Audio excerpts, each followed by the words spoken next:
Burnt will be acting on behalf of the City Council today. Commissioner McCarville? Here. Commissioner Bevan? Here. And Commissioner Fitzgerald? Here. Thank you. Item number 2 is adoption of the agenda. Council, do I have a motion to approve the agenda as printed? Madam Mayor, Mr. Borton. we adopt the agenda as published. Second? I have a motion and a second to approve the agenda as printed. All those in favor say aye. Aye. All ayes. Item 3 is the joint meeting between the Meridian Development Corporation and the Meridian City Council. Item 3A is a presentation and discussion about the Civic Block RFP. I'll ask for Mr. Neri and then Mr. So all I can think of is Lavoy at this time. I think that Todd should feel very appreciated on that. But we'll start with our attorneys and Mr. Neri. Thank you, Madam Mayor, members of the council, members of the commission. What you have before you is a RFP that was submitted pursuant to a public offering. There's only one single proposer that's in front of you. They'll have about 15 to 20 minutes to present their proposal to you. What you're looking for today is we're looking to understand both the proposer and what they're willing to do and have offered to do as part of this RFP and what it's going to take to accomplish that. And because there's a lot to do, if this proposal is acceptable to both the council and the commission, today we're really looking to get direction to move forward with some continuing steps to make it happen. There's a lot of public process that's necessary to do it as being proposed. There's a lot of public hearings that need to happen. And the proposers understand that really a final decision isn't really possible to do at this time. It is more of a direction to move forward and continue to do the public process that's necessary in noticing and hearings. There need to make some of this happen. But getting the direction that that's what you'd like to do is kind of what we're seeking today from the council. And again, I'll turn it over to Mr. Lakey for the commission. So. Thank you, Mr. Lakey. Thank you, Madam Mayor. Just to echo a couple of additional things that Mr. Neri mentioned. As he noted, this isn't a comparison since we only received one proposal. So the decision tonight is essentially to accept or reject or accept with conditions. But it is very preliminary in the sense that, and you'll hear more about what the specifics are, but the proposal is contingent on a public process, and there can be no commitment on that public process. If the public process happens, then the project may move forward. If it doesn't happen, then it doesn't. So it's essentially, part of it is just to potentially initiate a public process and see where that goes. And then if that goes forward, then there can be more detail put into that. That public process for the MDC board's benefit is the city's process, not MDC's process, as far as adopting the necessary ordinances that might be required. I think that's all I have, Madam Mayor. Thank you, Mr. Lakey. I understand that Matt Stoll will be presenting from the committee. Thank you for being here. If you'll state your name, please. Matt Stahl, Compass Executive Director, member of the committee. So good afternoon, Mayor, City Council, and members of the MDC Board of Commissioners. I am Matt Stahl, Executive Director of Compass, a member of the Civic Block RFP Review Committee, a property owner impacted by the proposed project, and a Meridian City resident. I'm here today to describe the committee's work and present our recommendation to you. The review committee is made up of a broad cross-section of 10 interested stakeholders representing downtown residents, business owners, the chamber, library district, Compass, council, and MDC board. We're also supported by the excellent staff from both the city and the MDC.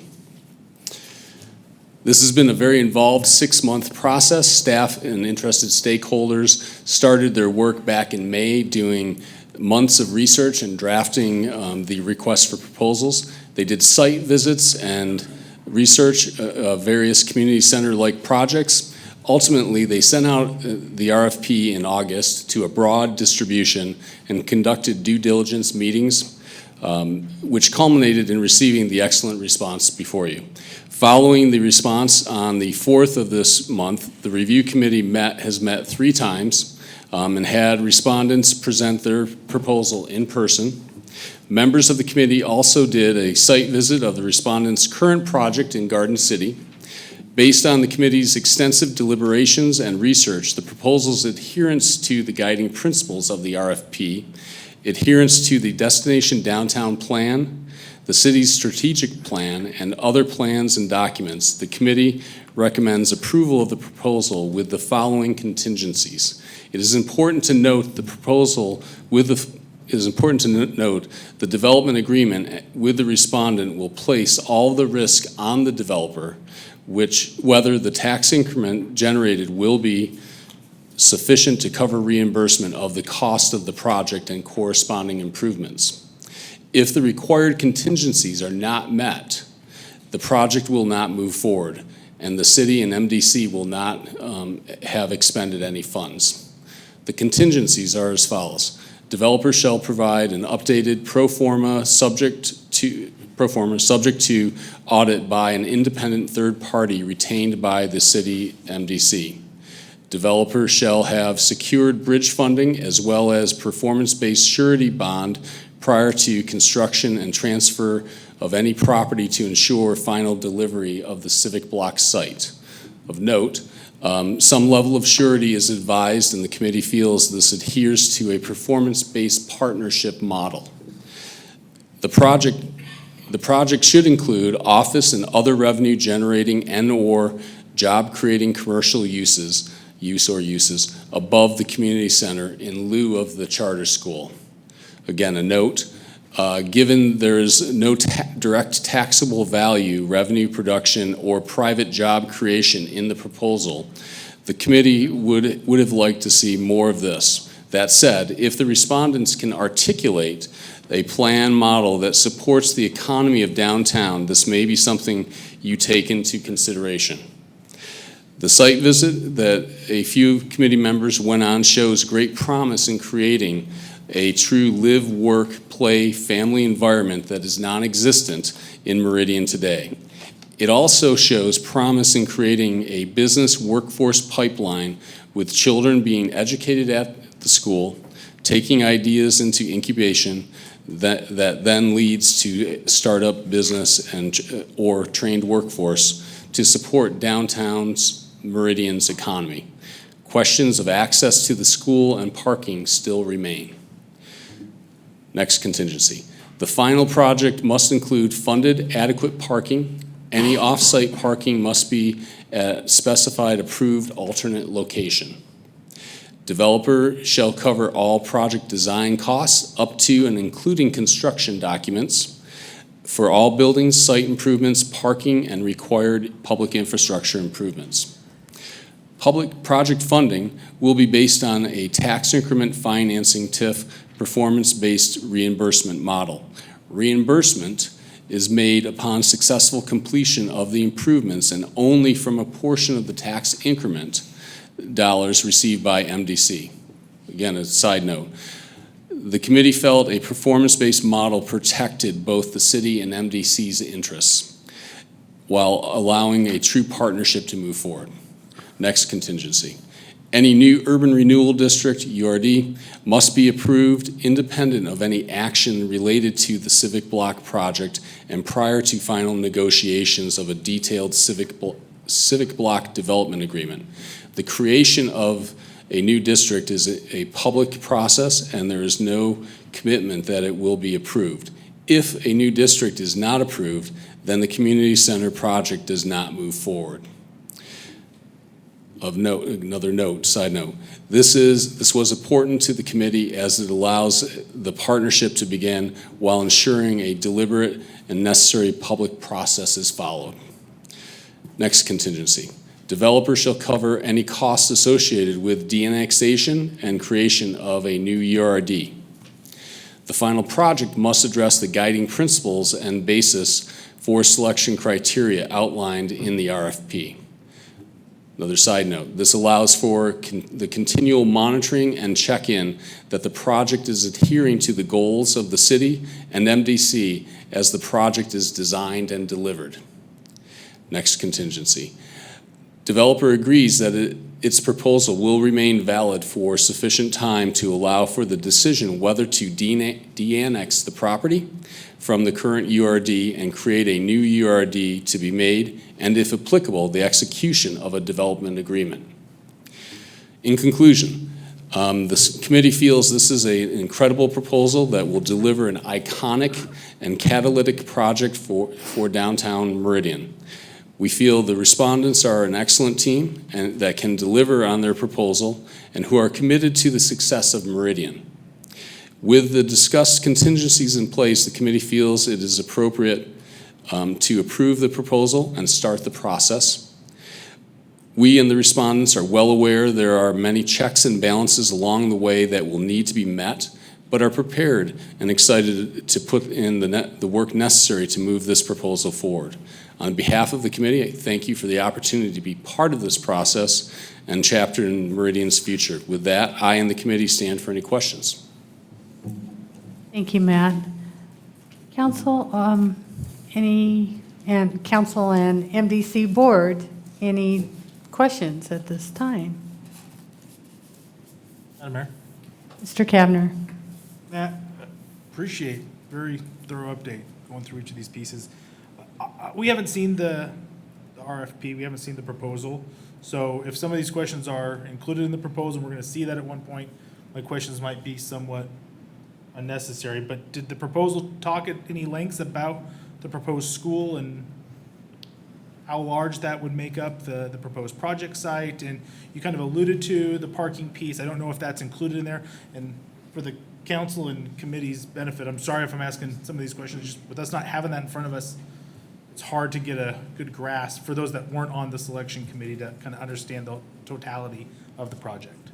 Mr. Neri, you sent the proposal out to city council. Didn't Mr. you? Ariel did. Yes. Madam Mayor, members of the council, you should have received that essentially the time it was sent. So if you have not seen it, I apologize, but that was sent to you. Madam Mayor, and I guess to that I can point, double check that. it also wasn't added to the record for today's meeting, and that's typically where I go to seek out this information. And so I haven't seen it. If you sent it out, Mr. Ariel, my apologies for missing it, but I'm hearing some comments as maybe some other people that didn't receive it as well. Okay, well, the applicant, it's hard for Matt to answer that question. The applicant will be Great. talking behind me. And I may be putting the cart before the horse. Sorry, Madam Mayor. Any other questions for Matt at this point? Okay, thank you, Matt. Thank you. We do have the applicant or the proposer here that is here to present what they're bringing to the discussion, and so I will turn this over to the team.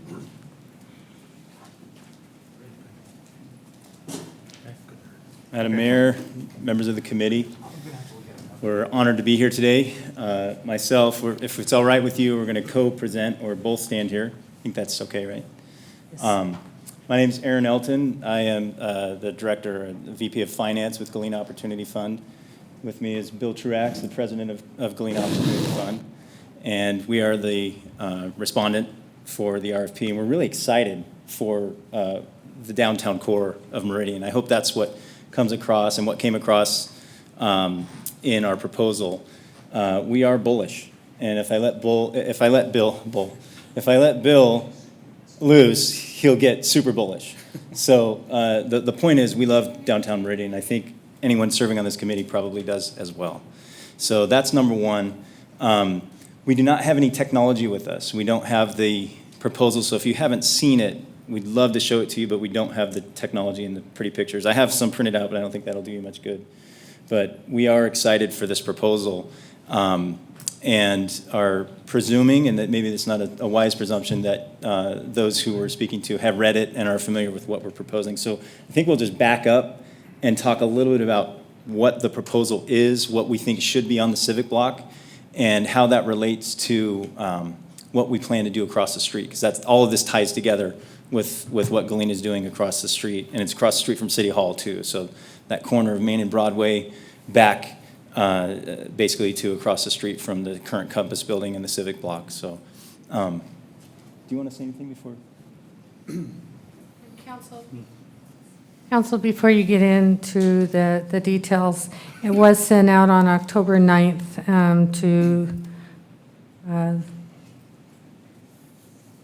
that I can see.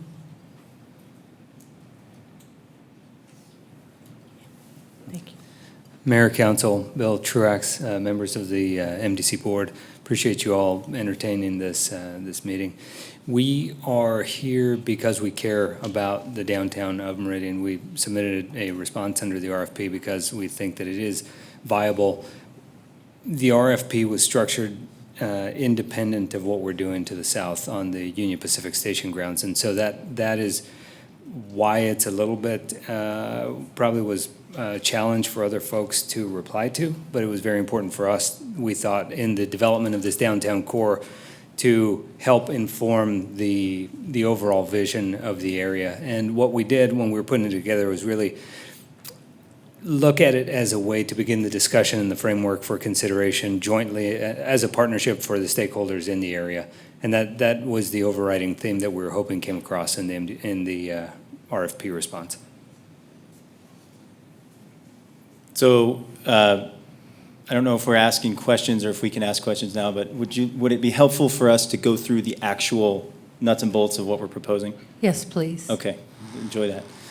So first off, we control the ground across the street that, like I said, is on the corner of Main and Broadway. We plan on making or building a mixed-use project there that includes all your typical mixed-use pieces. There's going to be a fair amount of residential units, primarily rentable apartments. There will be some retail, significant amount of retail, and we want to put a lot of office in downtown Meridian. So that's the beginning of this, but we also know that we got to park the thing, and we only have, call it 6 acres that's there, and we need a lot of parking. So we're going to build this on a podium is our plan. And since we're going to build a podium, which originally was a number of floors above, possibly 3, but probably 2 layers, stories of parking, we thought, well, with this RFP going across the street, why don't we combine our efforts, public-private partnership, and we'll just add parking to what we're going to do across the street. To be able to park not only the community center that's proposed in there and the use elements that are in there, but we also want to see events coming to this. And of course, I think community center would lend itself to the events that would happen in the 17,000 square feet that's proposed in there. We propose a larger square footage community center in there. We added an auditorium because I've been hearing a lot about having an auditorium in downtown Meridian. And if you saw the proposal, you'll see that it looks like the auditorium is listed as a charter school, like it would be part of the charter school, but that was a typo. It would be a community auditorium owned by whoever owns this piece, which we assume is the city and or MDC. So it'll be a public entity owning what we're proposing. And so instead of the 17,000, and it really is up to the committee, we want to do this how the city and the owners see this vision, but we want to see, You can also, sorry. Oh, good. You can control from there as well. Okay, great, thanks. So can you see my mouse here? Yep. So this auditorium shows, we said 500 seats, but that's a starting point. If you want comparison, the Nampa Civic Center has approximately 600 seats. So if you've been in that auditorium, it's about 600 seats. My favorite in the area is the Brandt Center at NNU, and that's almost 1,500 square feet, or seats. So, you know, and I say that's iconic. I mean, if you want to do something amazing in downtown Meridian, you would possibly do an auditorium that's somewhere in between 500 and 1,500 seats. And there are users, we've been approached by users that are currently doing productions in Meridian and also in Boise that would like to have a presence here. So there are folks who want to put on events that would bring people to Meridian during what we call off-business hours for events. That's exciting to have those uses for the auditorium, and of course, other things that would come up that the owner would determine how you want to use that. But we added an auditorium. It doesn't have to be there, but we did add it in our plan.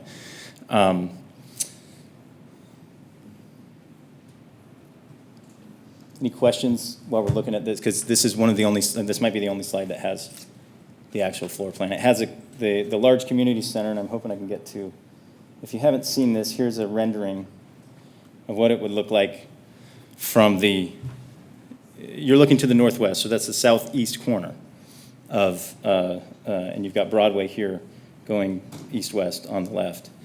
So, and I think that's 3rd Street, right? I think that's 3rd. So the community room was a key element, and it was part of the proposal, RFP, sorry. And you can see that part of our vision is to have some greenery on the roof of there. It's actually a really cool element, we think, if there was something above the community center. And I want to point out something that's really important here. These floors above what we're calling the community center, it looks like office. What we're calling it is a charter school.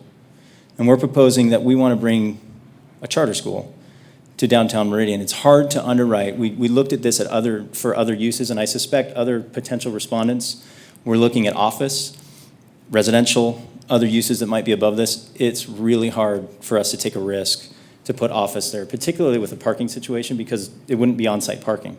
If they had to go across the street to their parking, it's challenging. For residential, if they had to go across the street to carry their groceries in or whatever, it's just a higher risk than Galena is ready for to put their parking across the street for either office or residential. A charter school, which we have done in another development in Garden City, we love the way that the charter school brings all elements of life into that one place without cars. And we hope that a lot of people that are in the residential would use the charter school, because it does have that financial element that people can use it even if they are not high income.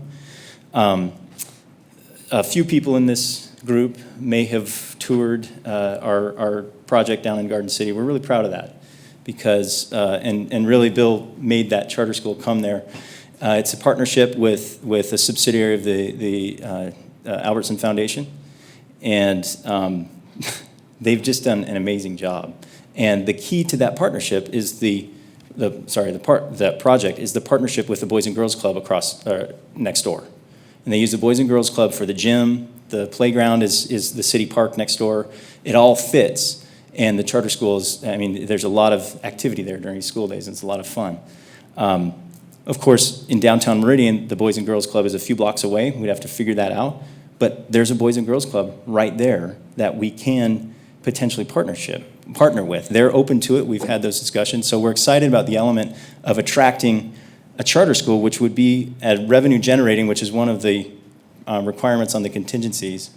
But we're not positive right now that we don't have a charter school in the bag, is what I'm trying to say. So we proposed this without one on top, but the pictures that you see here have that use on top of it. So if you look at the pictures, it may be a little confusing, but what we're proposing is without that charter school on top, but we would like the opportunity and the contingency as we work through design over the next few months. We potentially could attract and nail down a charter user that could have a school on top, and then potentially lessen the cost burden on the public entity for this development. What did I miss? No, I would clarify, we're meeting with a charter school group that will be in town tomorrow. They're also touring a site that we're doing a similar sort of development in Twin Falls, where you're doing an urban renewal district site that's got housing, affordable and market rate housing together with a charter school. They've done about 100 charter schools across the country. They usually own them for 3 to 5 years, and then they sell them back to the charter school operator. And they're very, very excited. They've already got a charter here in Northwest Meridian, so they said it would be fairly simple for them to move and add another charter to this downtown area if it seemed like the right use. Again, to take a step back, the purpose of our response to the RFP was to create a working relationship with the city and MDC to try to find what is the optimal use for programming and space in that downtown core. And understanding that as you go through that and we go through that, we're going to arrive at what I think is a better ultimate programming than what was originally sought in the RFP. Madam Mayor, Mr. can I Borton? sneak one quick question in? Please. Is the design an idea that it's a K-8, elementary or secondary charter? No, it's not specified right now. I mean, they need to look at the market and the demand specifically in the area to understand where they see the kids coming from. If it's a Boys and Girls Club integration, then it's probably K-6 or K-8. Madam Mayor, but begs the question, is the parking, Sure. K-8 parks much differently than Yeah. the secondary? Oh, right. Yeah, and K-8's like the one we did in Garden City. There's about 40 stalls, and half of them are parked offsite at the Boys and Girls Club.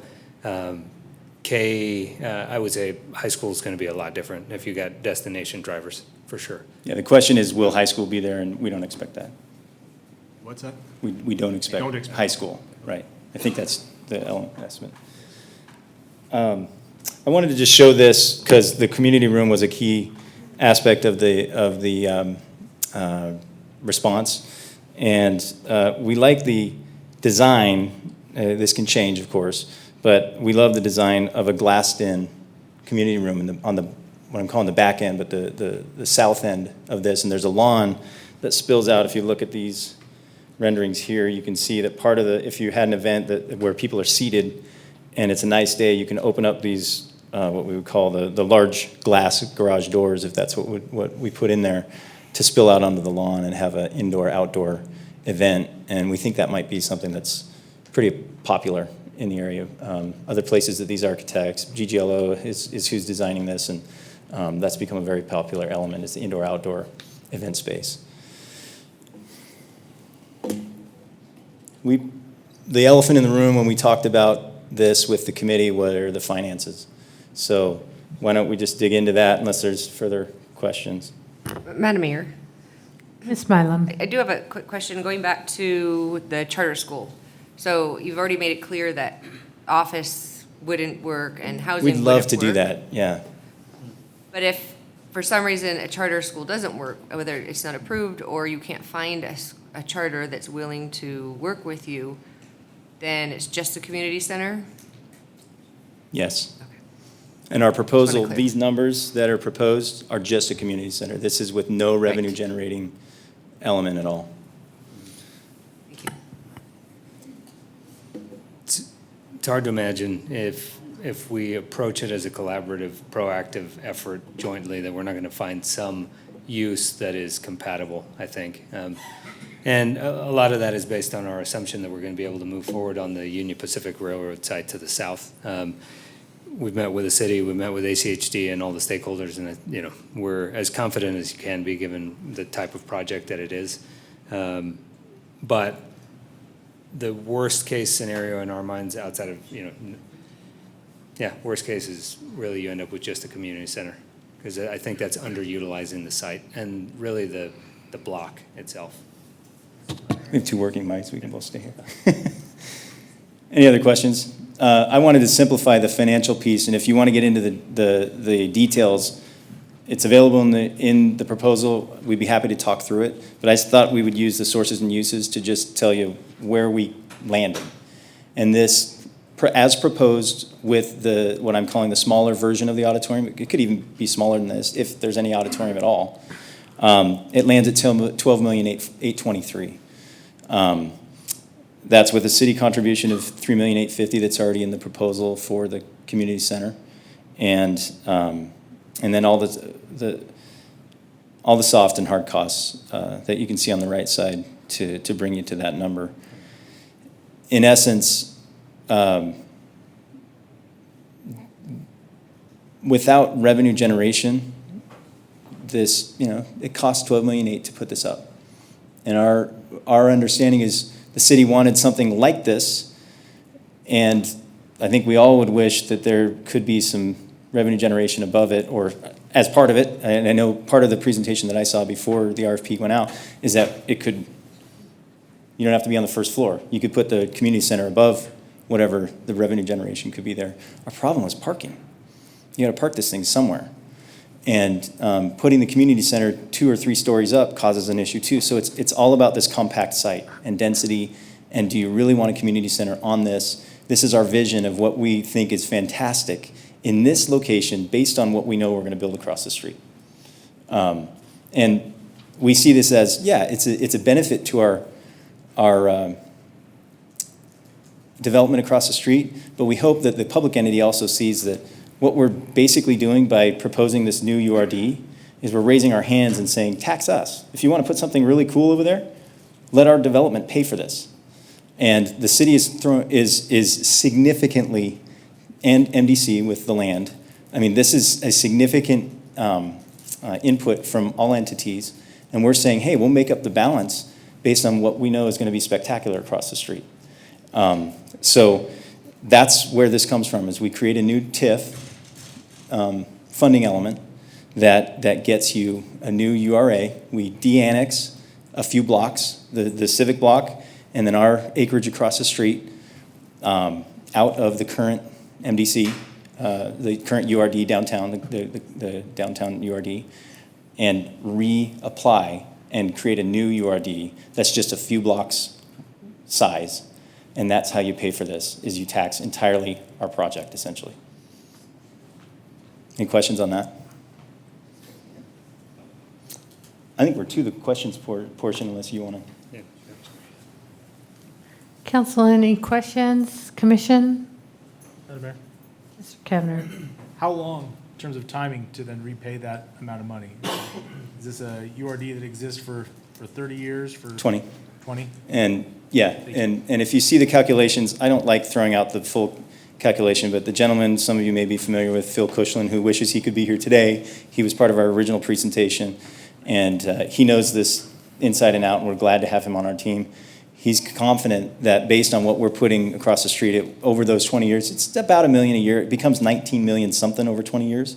So I just don't, it's in the proposal. I don't like to say we're going to use $19 million to do this. If you wanted to do something bigger, we think that there's a buffer between the 12.8 and take out the 3,850,000, of course. So we're talking about a TIF in the 9 million range, that there's some buffer to expand it, make it smaller, whatever it makes the most sense from the public entity.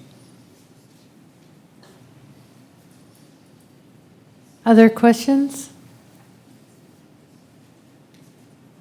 Okay, Thank you. thank you.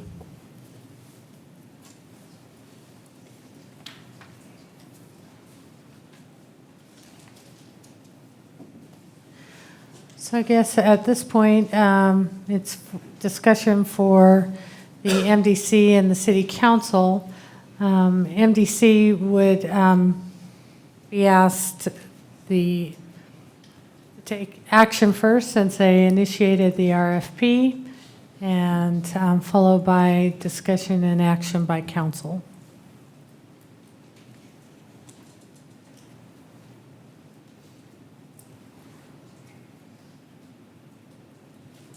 Committee had a lot of questions. This.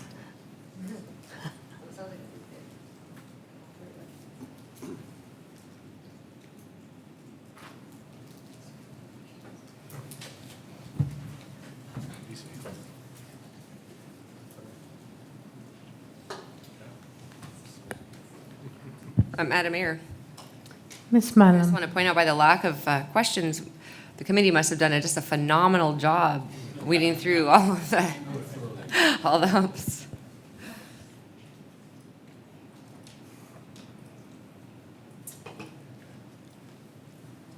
Okay, Council Lakey, again, will you kind of give an overview to the MDC board on what they have to consider this evening?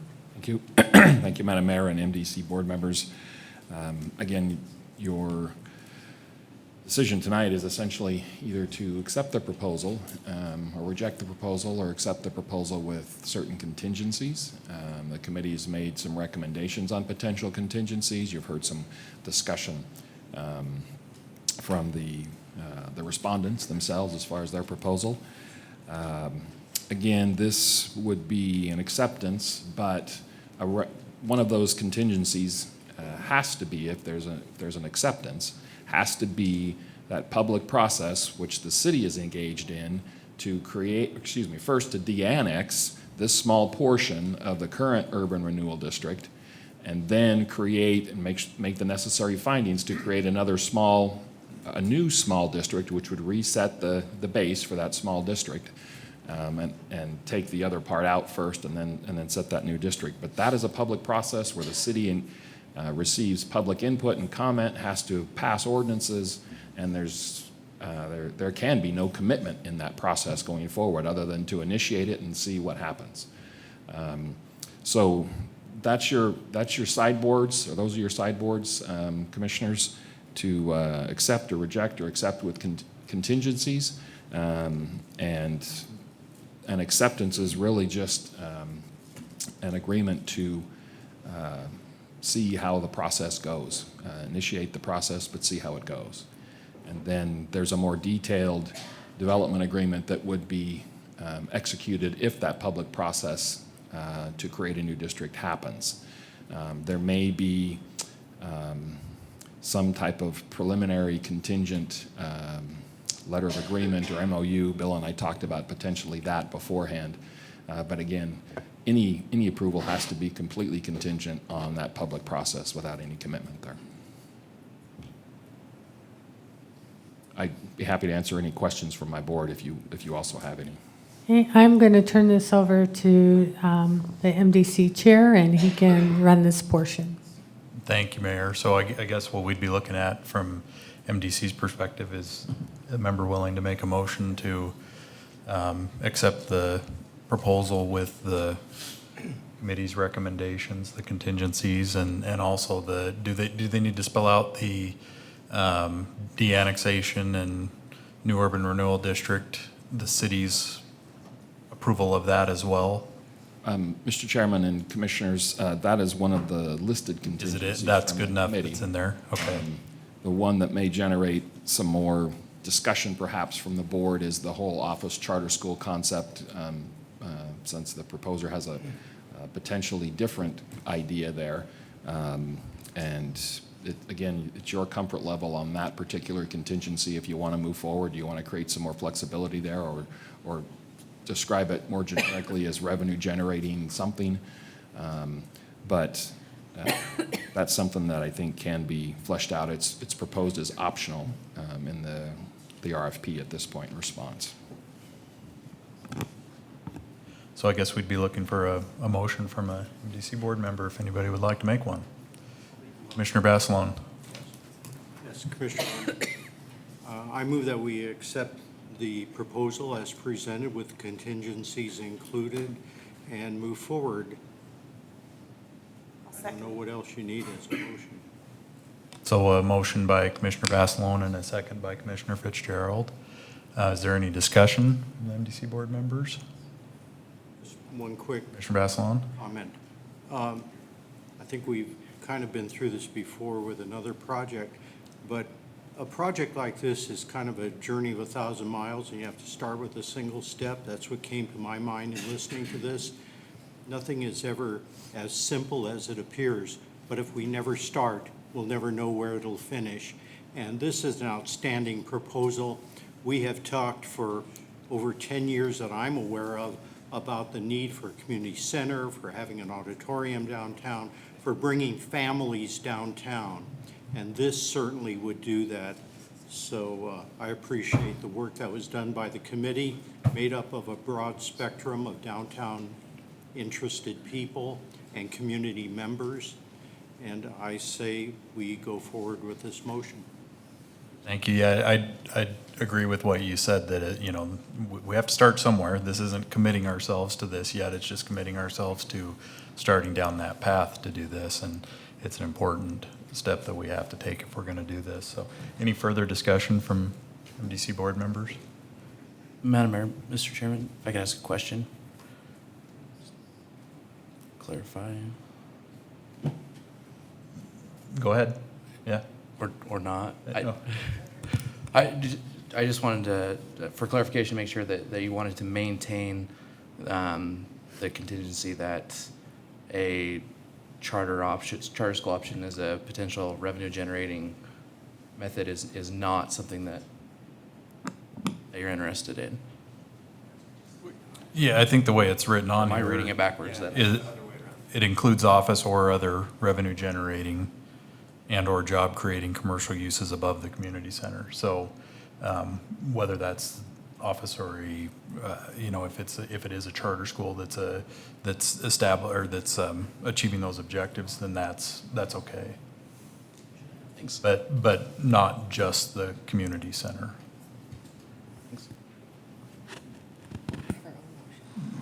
Commissioner Mueller? So I just have a quick comment on this. So this is a pretty creative proposal for a pretty hard puzzle, I think. And then not only that, I think that they stepped up and they tried to solve things that we didn't even ask them to solve, like the auditorium and things like that.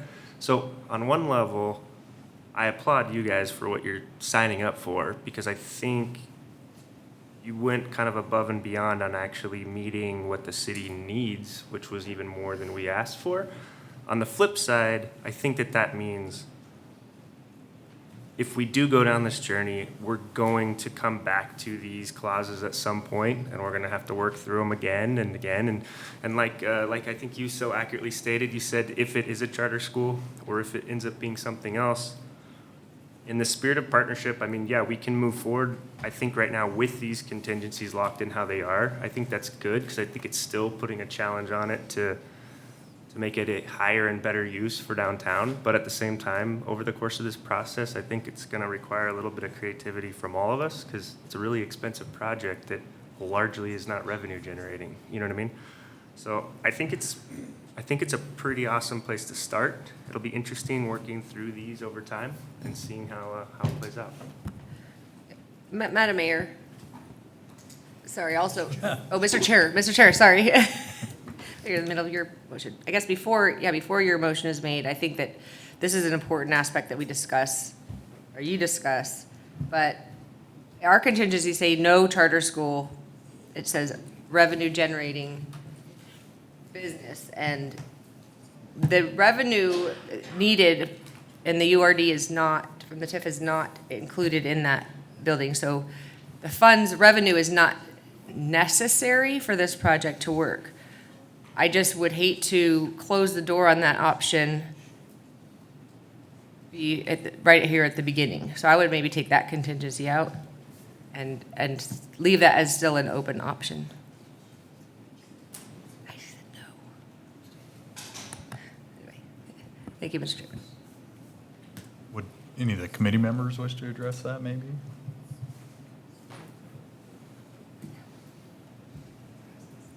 I guess, Mr. Chair, it was a question I raised in the initial discussion, and I was not able to attend the meetings because I was out of town. And so it was a question certainly we raised early, and I don't know, Mr. Ariel, maybe you can help walk us through the discussion and where we're at right now. Sure, appreciate that, Madam Mayor and Mr. Chairman. So the committee's deliberation did focus in on this, and I'd be happy to acquiesce to anyone that was participating in that discussion. But I think it's important that the committee felt that yes, revenue generation, job creation, added value was an important part of this, and that was part of the RFP itself. If you go back to the RFP, there was a scoring metric that centered on that. Focusing back to Matt's comments, that was a consideration. As proposed, that was limited. Therefore, that was a consideration of the committee. Now, with the consideration of a charter school and the overall scope of what's being proposed, the committee felt like, yes, that is of interest. We do want to see office, but it was incumbent upon potentially the respondent to make their case for some alternative. And so if the committee, if the council feels that that alternative as proposed, the charter school, and or not. I think that's also a third option, is to do none of that, just the community center portion. That could be an option as well. So again, from the committee perspective, I think there was a element of flexibility there. Yes, we do want office. Yes, we do want added value and job creation, but there is some flexibility there. Mr. Chairman and Madam Mayor, if I might augment that a little bit as well. The contingency, as at least presented by the committee, wasn't a mandatory one. Some of those are mandatory in regards to it has to be adequately parked and things have to be approved. This was more of a should. Should include office or other generating, revenue generating, job creating type uses. But I don't think it was a mandatory. So there's some flexibility built into this. If the respondents in their presentation mentioned there were different types of charter schools as far as their ability to generate revenue. But I think it gives you the flexibility with the non-mandatory nature of that contingency to decide down the road if you do think charter school is a good idea or something else. Mr. Chairman, to be the third city councilman to interject into the MDC meeting. I guess my question is either for Mr. Lakey or Mr. Neri, just in terms of process here. I don't want to get in the way of MDC's ability to make their motions. I know Councilmember Milam asked some questions about clarifying on a motion. So can you help me understand how, if MDC passes the motion that's on the table, is that then that comes before the council for adoption? I just want to make sure that I'm kind of following the process appropriately. Mr. Chairman and Madam Mayor, and I'll let Bill chime in as well, but MDC issued the RFP, but it's always been a joint RFP. And both entities own property, and therefore it has to be approved by both entities. It just made sense to separate the motions and have each entity make their decision. But if one entity tonight doesn't agree, and doesn't want to move forward, then it doesn't move forward. Mr. Chairman? Go ahead. Clarification then, Mr. Lakey, again, should MDC pass the motion that's before them, that's the same motion that would need to be adopted by the city council, or if the council were to change, then would that then go back to the MDC for concurrence or adoption? I'm just trying to understand the process. Sure. And again, I'll let Bill chime in as well, but optimally, if there is some kind of desire on both sides to approve it, your motion should be the same, or I would even try to avoid something similar. And if you have to talk back and forth to get some kind of similar motion, I think that's okay. That's why we have a joint meeting. But I think to move forward, we have to have the same motion, whether they're more basic or whatever. But there has to be consensus from both bodies. And Bill, I defer to you. But Madam Members of the Council, I would echo what Council Lakey said.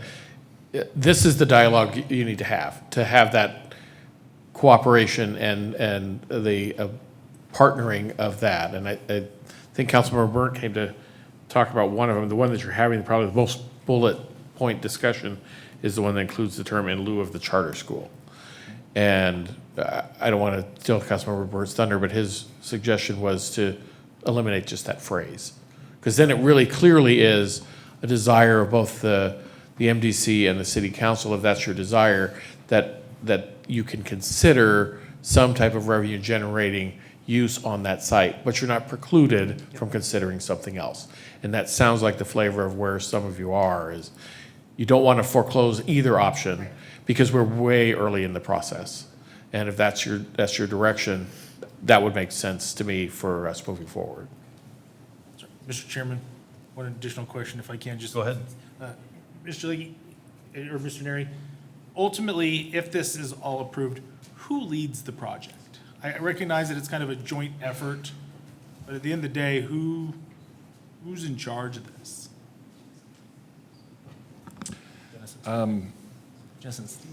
Madam Mayor and Mr. Chairman, and again, I'll let Bill chime in as well, but it's kind of like a relay race.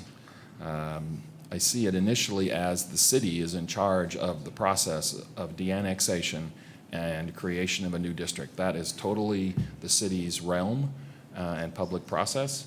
And I think once that happens, then it's MDC's RFP. But again, it's a team effort and both have to be involved. But once that's created and it's within the district, then I think MDC takes more of a leadership role in putting things together. But again, it has to be a consensus on both sides. MDC can't get out in front and contrary to what the city wants to do. Mr. Chair. Mr. Bevan? So my thoughts on this is, I think we need to remember that the idea of a charter school isn't a random decision on this developer's part. I'm familiar with their other project in Garden City. One of my employees, she's a single mom. She drives 20 minutes to put her child in that school because she loves it so much. And in fact, they go to the Boys and Girls Club immediately after. So I think it is a very proven model that works. And I think it's something that we need to look at, that removal of contingency, because I think it is a job creation. It is a revenue driver. I think that the fact that they address the parking issue in respect to office space, I think is important for us to remember. But having actually know of their other project, I think that is something that should absolutely stay in the conversation.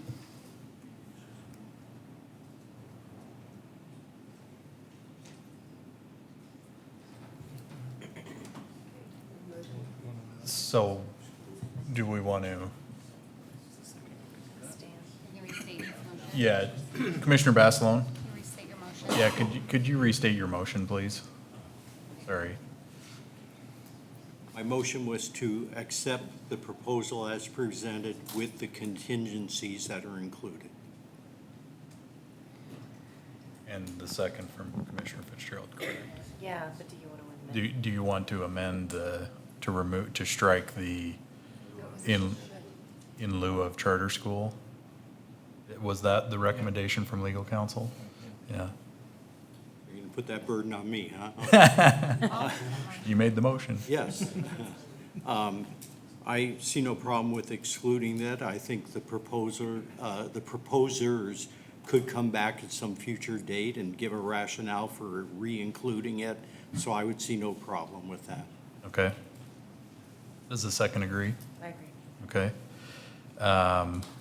Any further discussion? DC board members, no? If not, Ashley, would you call the roll vote, please? Commissioner Winder? Aye? Commissioner Mueller? Commissioner Mueller? Yes, aye. Commissioner Vlasic? Aye. Commissioner Basilone? Aye. Commissioner McCarville? Aye. Commissioner Bevan? Aye. Commissioner Fitzgerald? Aye. Those all ayes, the motion carries. Okay, council, this is your part for discussion and possible action. I'll start with Mr. Neri, again, reiterating what your options this evening are. So, Madam Mayor, members of the council, as we've discussed, really what we're seeking is direction based on these contingencies as proposed by MDC, maybe to help flesh out a little bit more of Councilmember Kavanaugh's question. The process, as Council Lakey has stated, to form a district, an urban renewal district, is totally on the city to do. And that's the direction that we would have to begin that. Part of that will be some level of agreement with the proposer to continue with the process, that this proposal will remain on the table, that they are going to be committed to this district if it were to form. They recognize that there are contingencies in public process that's necessary to occur, and that there is always that risk that it could not happen, but that we don't want to form a district and then they're not a part of it anymore. So some level of commitment from them as we move forward, and then we would begin that. At a certain point in time, as Mr. Lakey said, MDC is agreeing that once that happens, they will then become the managing entity of that district. But until that happens, they really are simply waiting to see what occurs. We're wanting to make sure any other projects that have any relationship can move forward on their own merit without being dependent upon this process. So there's a a length of time that's going to occur for that to happen. But to begin the process to move it forward, we do need that direction to go ahead. Any discussion? Mr. Burnt? Already. Hold your mic down. You never do that. I could talk. I guess I could start the discussion. I really enjoy the creativity of this proposal. I like the dynamics of it. I like what it can offer to our community for generations to come. I'm excited to see how this pans out. I know there's a lot of hurdles that we need to overcome in order for this to take place. But I'm excited and I'm positive that working together and being transparent in the process will equate to a fantastic project. So with that, I move that we accept the proposal by Galena Opportunity Fund with the following contingencies that were spoke before, with exception of the third contingency, striking in lieu of the charter school, leaving a period after community center. Second? Okay, I have a motion and a second. Discussion. Madam Mayor, Mr. Kavner. question for the attorneys in the room. Mr. Lakey, I appreciate your comments about motions trying to be the same but not similar. I just want to make sure there's no concern from any legal staff about our motion, and if it's approved, there's any conflict between what was approved by MDC. I don't believe so. It's the same thing. It sounded a little different, that's, yeah, okay. But thank you. It should be clarified then. Madam Any Mayor. other discussion? Mr. Borton? Madam Mayor, to that point, which I think is a great question, is it fair, we're all looking at a document with the bullet lists, it's lists of conditions that were reported to us by the committee, that if the motion that MDC had approved and if the city's to proceed, that we can reference this document as an exhibit to, rather than read each bullet point, just so we're clear that we're all referencing, quote, the same conditions. Is that fair? Madam Members of Council, yeah, I've been following the same document. It's titled Civic Block and Community Center RFP. Mr. Stahl pretty much read from this document. So I do think we can make it part of the record to make sure it's clear to the public. That's what we based it on. That was the document I was using as well. Madam Mayor, Mr. Kavner? just curious because I know who from MDC and the city council was on the RFP selection committee.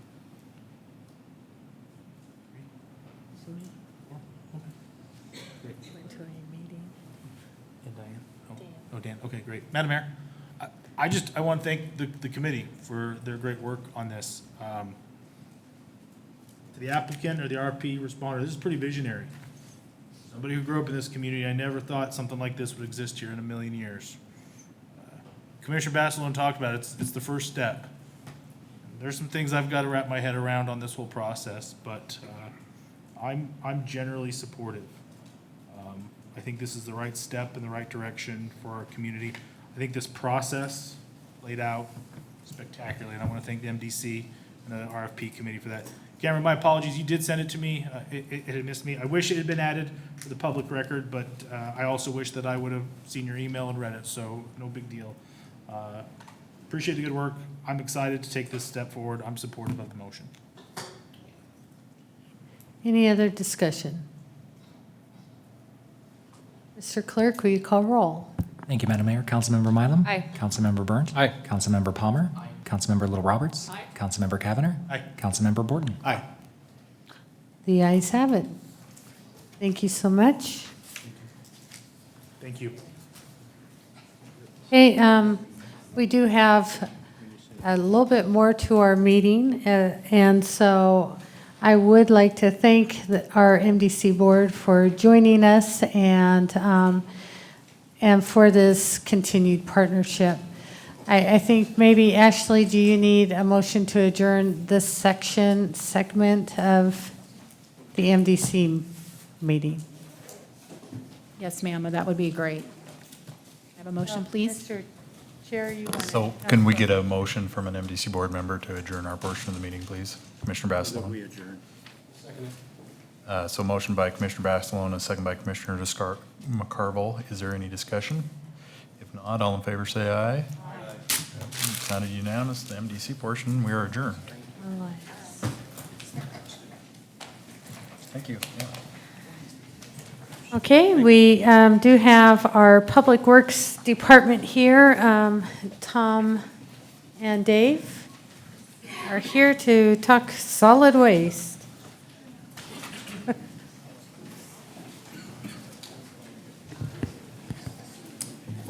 Good evening, Madam Mayor and council members. Just for clarification, do you want us to run through as much of it we can until we get to 6, or do you want to look for a relative good break point in between? How would you like to move forward? I think you need to run through the presentation. We will do. So based on the last topic that was up on the agenda, I think there's a lot of exciting things happening in Meridian, and from our world in Public Works and Solid Waste, this is another topic that we've been anxiously awaiting and I think is valuable to us. So tonight we're going to present the solid waste survey that we've rolled out to the community, and we've got a lot to cover, so we'll move quickly. Hopefully you've had a chance to review the survey that was in the packets. We're not seeking any action tonight, but we do have some recommendations to at least consider and discuss at the end of this. So as part of our strategic initiatives at the city and the department goals, we wanted to reach out to the community for interest on solid waste topics and a range of topics, whether they're happy about the recycling and their trash services, all the way through to how they feel about some community environmental benefits, that environmental initiatives and topics in the city as well. It's been at least 18 years since we reached out to the community, so we felt it was a good time. What we did was we worked with SWAC to develop a draft survey.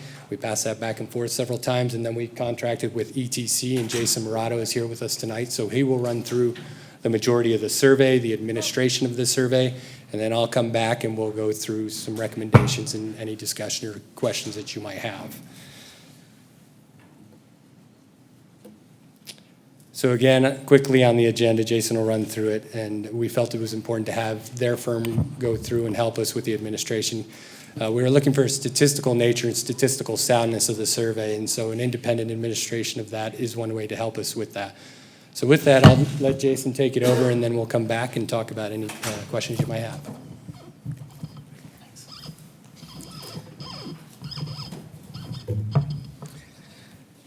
Great. Well, my name is Jason Murato. I'm with ETC Institute. It's great to be back here in the city of Meridian.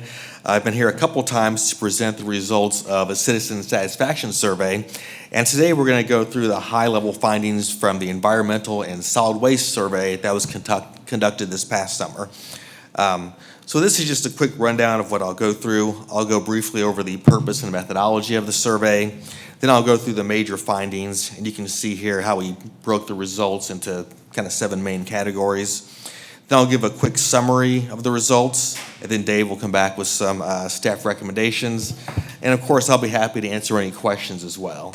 If you want to wait till the end, you can, but if you want to jump in as I'm going through, feel free to do that. So just one real quick slide about ETC Institute. We're based in Olathe, Kansas, which is in the Kansas City area, and we're a national leader in providing market research for local governments. We've been doing this type of work for over 35 years, and in the last 10 years alone, we've conducted surveys in more than 900 communities in 49 states. So this is really the type of work that we specialize in. So there's several reasons to do a survey like this. One is to gather input from residents about current recycling and trash services provided by the city. Also to evaluate resident recycling and environmental perceptions and behaviors. And then also with this survey, we're able to determine resident priorities for possible expanded services. So this survey was 5 pages long. It's a pretty typical length for one of our community surveys. The survey was administered by a combination of mail and online to randomly selected residents throughout the city, and that's our standard methodology for these community surveys. Our goal was to get at least 500 completed surveys. That's the same sample size we had for the 2 citizen satisfaction surveys that we've conducted for the city. And once again, we had a good response. We ended up with 532 completed surveys. And one thing we always do when we conduct these surveys is as we're collecting the data, we check the demographics to make sure it reflects the actual population of the city. So we had a really good representation by those key demographic areas such as age, gender, geographic location. And the results of the 532 completed surveys at the 95% level of confidence has a margin of error of plus or minus 4.3%. So essentially that means that if we conducted this survey the same way 100 times, 95 times the results would be plus or minus 4.3% from what we're reporting. So the results aren't perfect, but really it's a very small margin of error. So here we have a map of the city. The red dots are households that completed a survey. So we had a good distribution throughout the city. This is very similar to the distribution we had to the couple of other surveys that we've conducted for Meridian. So first we'll take a look at satisfaction with current trash and recycling services. This was the very first question on the survey. Here we're asking residents how satisfied they are with current trash services. And if you look at the 2 blue pieces of the pie, a total of 84% of respondents were either very satisfied or satisfied with current trash services, and that's compared to only 4% who are dissatisfied. So really, really positive, high satisfaction ratings for current trash services. We then asked, what do you like about your current trash service? And you can see the most frequently mentioned thing was the day of the trash collection. That was mentioned by almost 70% of respondents. Then we asked, what do you dislike about your trash service? By far the top one was the accepted recyclable items. That was mentioned by 45% of respondents. We also asked how satisfied residents are with their current recycling services. Here, 53% of respondents were either very satisfied or satisfied. That's compared to 19% dissatisfied. So the satisfaction with recycling is not nearly as high as trash, but still you've got almost a 3-to-1 ratio of those who are satisfied versus dissatisfied with recycling. So these are still pretty good numbers. We asked, what do you like about current recycling service? Again, the most frequently mentioned thing was the day of recycling collection. And then we asked, what do you dislike about your current recycling service? By far the top one was the accepted recyclable items. You know, there was nothing else that was mentioned by even more than 20% of respondents. So now we'll take a look at the importance of various recycling and environmental topics. We asked, how much emphasis does your household place on recycling? So 53% of respondents say they always recycle, and then on top of that, another 33% say they recycle most of the time. So in other words, 86% of survey respondents recycle either always or most of the time. Another 6% recycle some of the time. 2% say they don't recycle, but they claim they're planning to begin. And then we have only 7% who don't recycle and just say they're not interested. And then we asked, why do you recycle? 85% of respondents said to conserve landfill space. And then there's 4 other reasons that at least 70% of respondents selected as to why they recycle. It's to leave a better place for future generations, to conserve natural resources, and to prevent pollution. We asked how important it is for the city to address various issues related to trash and recycling. So you can see here the dark blue are those residents who feel like it's essential that the city address that item. The light blue is very important. Yellow is somewhat important, and then the pink means residents don't think that's an important issue to address. So if you start at the top of this chart, 70% of respondents feel like it's either essential or very important for the city to reduce the amount of waste sent to landfill. Another 20% beyond that say it's somewhat important. And then if you look at the row beneath that, almost 60% feel it's either essential or very important to reduce the amount of greenhouse gas emissions produced by waste. If you look at the bottom of this chart, there's not a lot of concern with the decreasing noise caused by trucks or decreasing the number of trucks driving on residential streets. For each of those, well over 60% feel like that's not something that's important. We asked, how concerned are you about environmental topics? 80% of respondents are either very concerned or somewhat concerned, and that's compared to only 4% who are not concerned. And then here we ask, should Meridian practice sustainable efforts in energy conservation methods daily as part of its operations?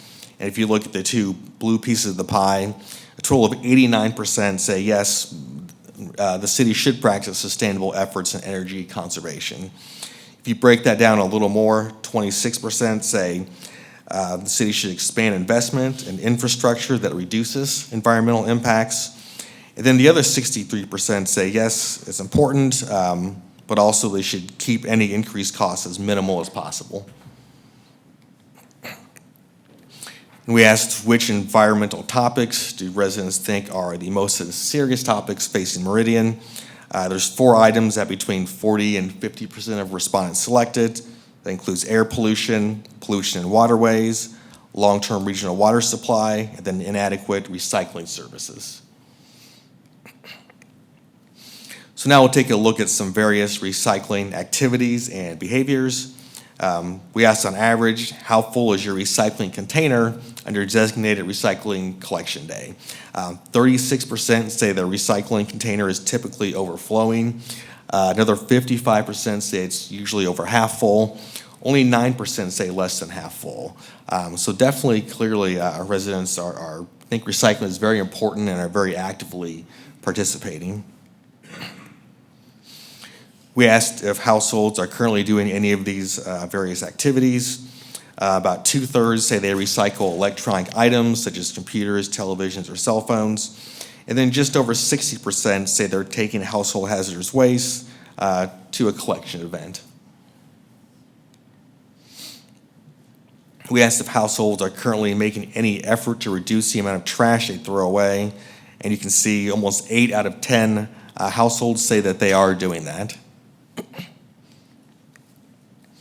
Then we asked what prevents you from recycling more than you currently do.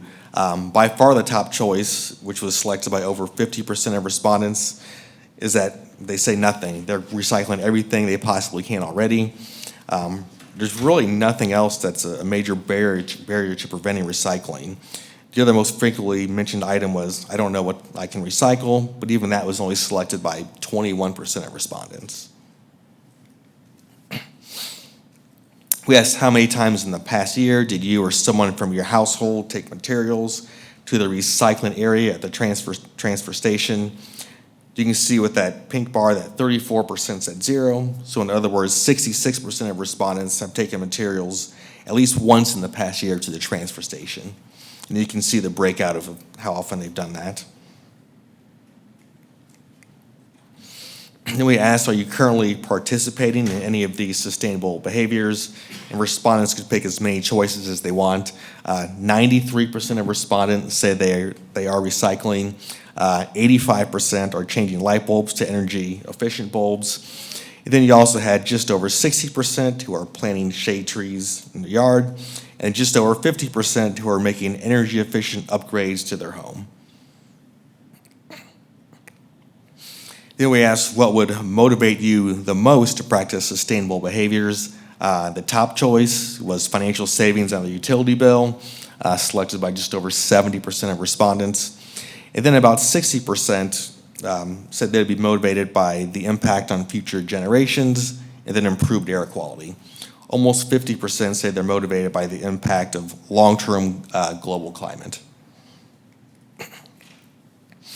So we'll take a look at now just some various recycling issues in the community. We asked if the city were able to increase the frequency and materials collected in curbside recycling, what's the maximum additional amount you'd be willing to pay per month?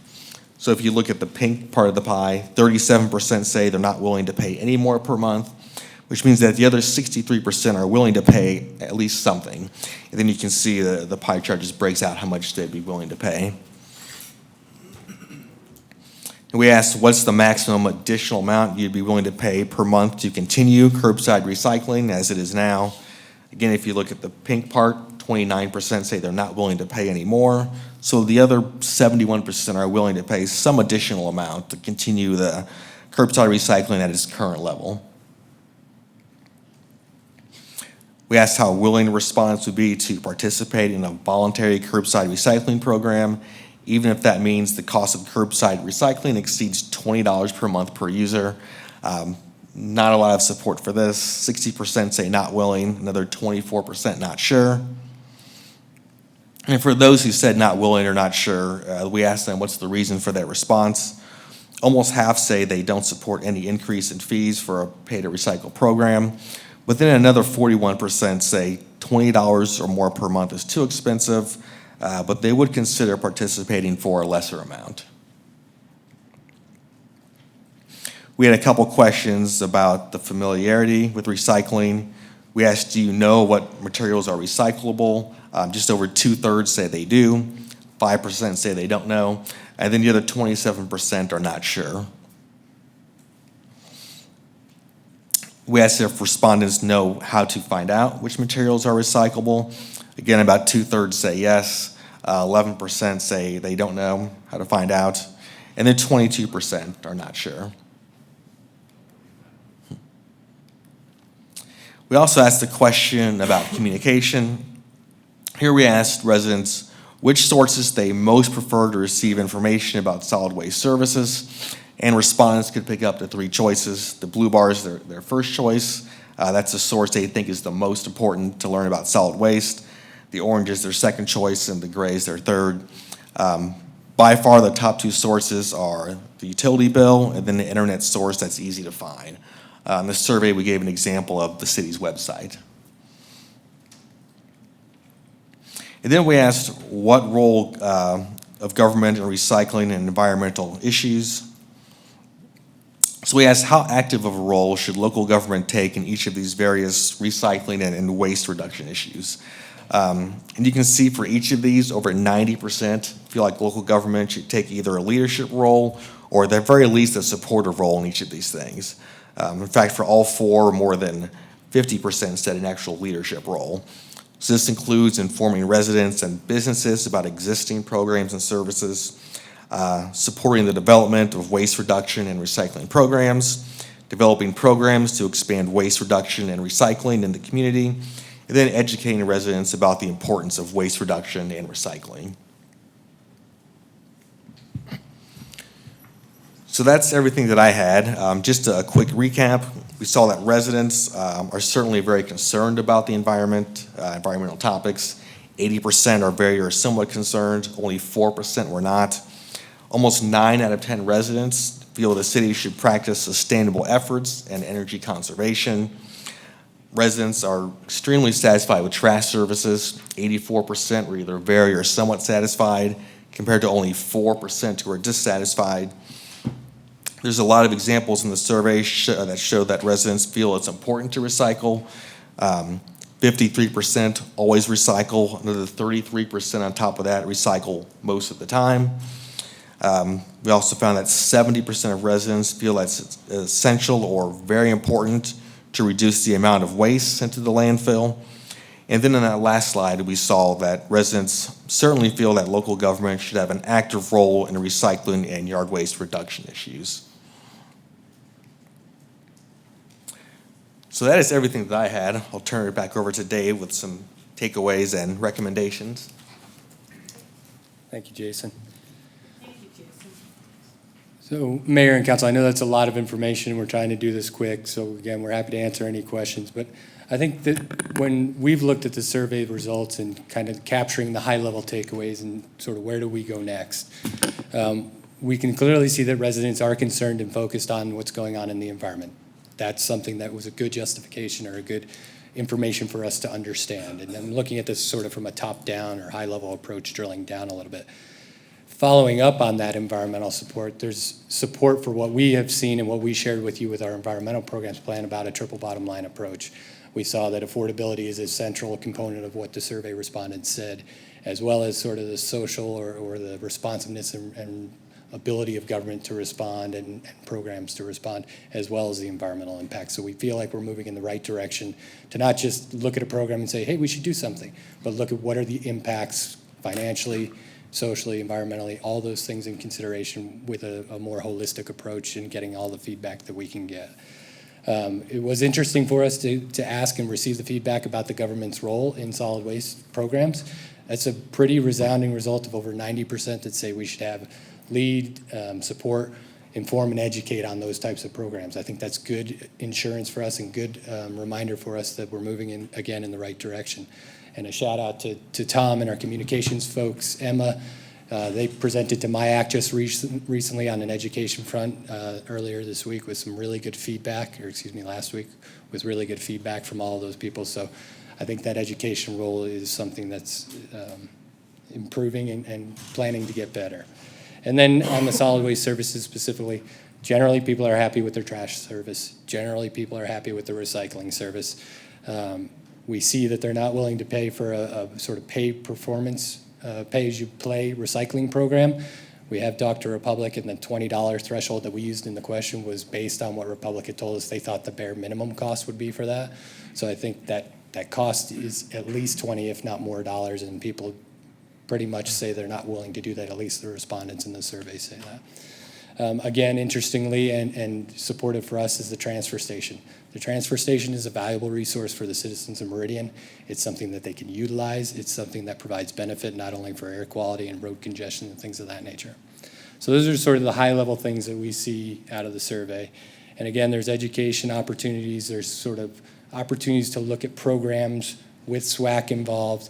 And SWAC was invited tonight to attend, sit in. They have the survey. They have been presented the high-level takeaways of the survey, and we're planning on doing this again for them tomorrow as a run-through of the survey, which is why you'll see the recommendation at the bottom is that what we really would like to do is take all of this information, work with SWAC on the recycling front, on the trash front, and help guide our program where we can go forward next with the intent of developing specific recommendations that the city can take, bring that through to SWAC, and then follow up with you all and council as those recommendations come forward.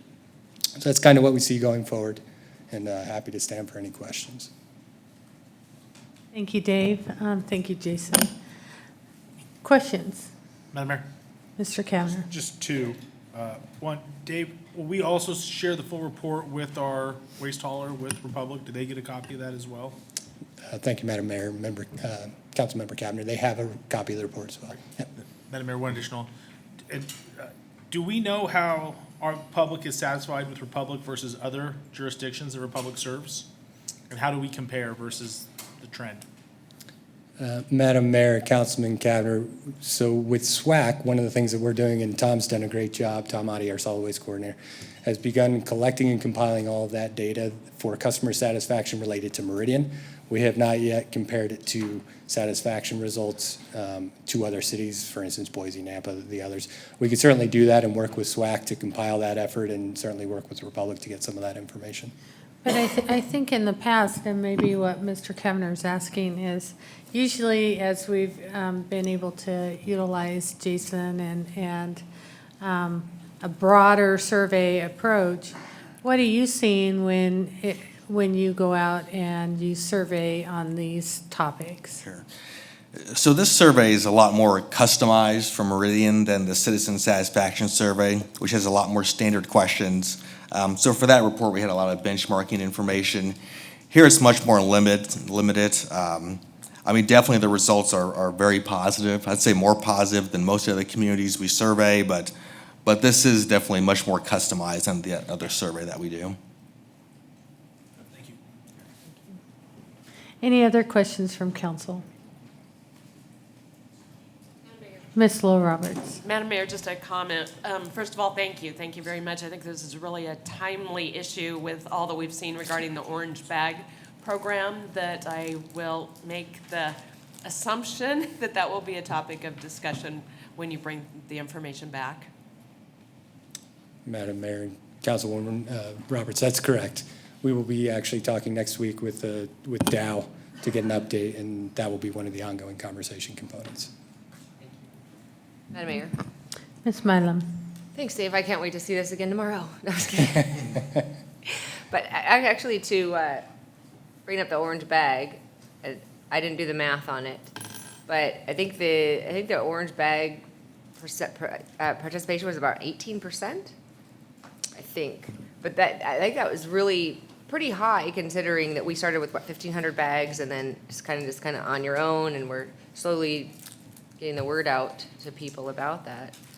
Madam Mayor, That's pretty Councilwoman substantial. Milam. Yes, 18% was the number in the survey, and what we're looking to do is validate that against sales data from the stores that are selling it for an up-to-date participation rate. And the program is moving forward and continuing. I know a lot of you have read articles in the papers recently, so the program is continuing to move forward. They do have some hiccups in terms of processing equipment, but we've been told that they've found fixes for those and intend those to be in place by the new year.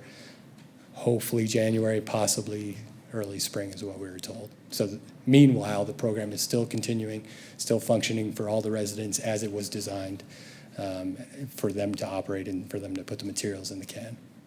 Thank you. Anything further?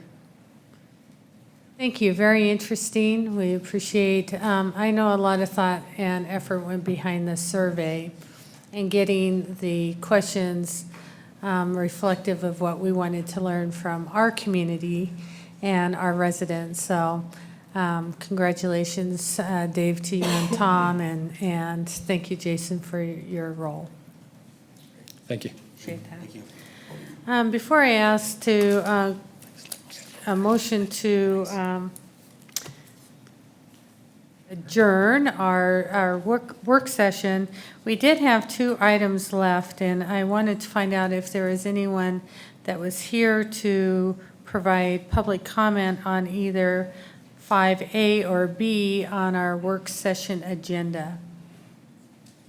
Madam Mayor, Anyone signed up? there is someone signed up for the public forum portion of the 6 o'clock, listing compression brakes as a topic. Okay. I was going to put that when we got to that, but you can certainly do it now if you prefer.